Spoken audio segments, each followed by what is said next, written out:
Back in 1742, a wealthy Englishman named Charles Jennings was distraught that the society in England especially was becoming less religious and more secular.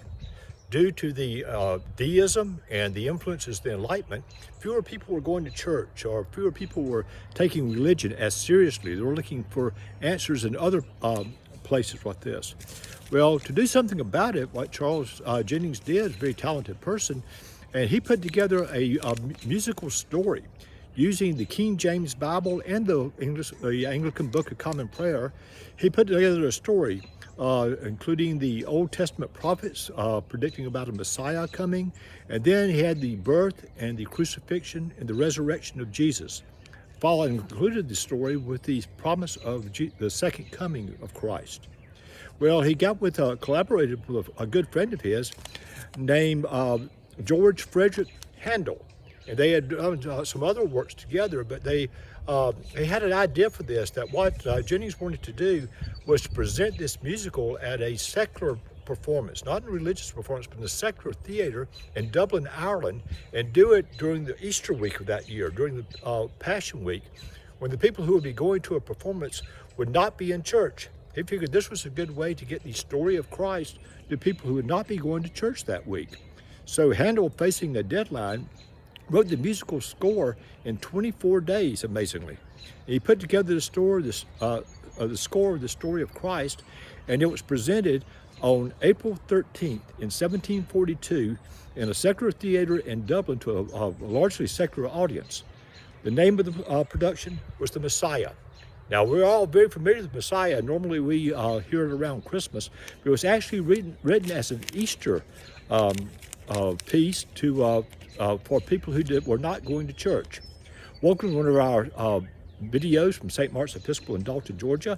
I'm in my backyard today, and the reason I'm here is I've taken pride in all these videos of not repeating my stories, and this is, I think, the first one I've repeated.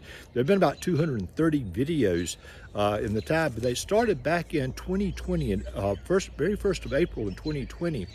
Our senior warden, Rick Powell, asked me to do a video so we could send it out to all our church members, because at that time, because of COVID, remember COVID, we were not able to assemble to go to church.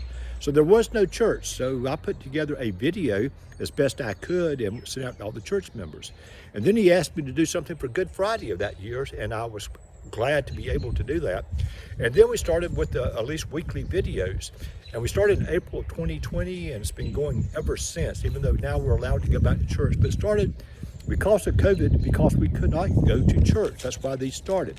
Well, in 1742, people weren't going to church, so Jennings and Handel wrote about the good news of Jesus for people who would not normally be in church during Easter week. Well, here we are. I gotta say, I take pride in not repeating myself. I wanted to do that this year with this story, because now this year, just as it was in April of 2020, and as it was in 1742, where people were not allowed to go, were not going to church. They're not allowed to, or choosing not to.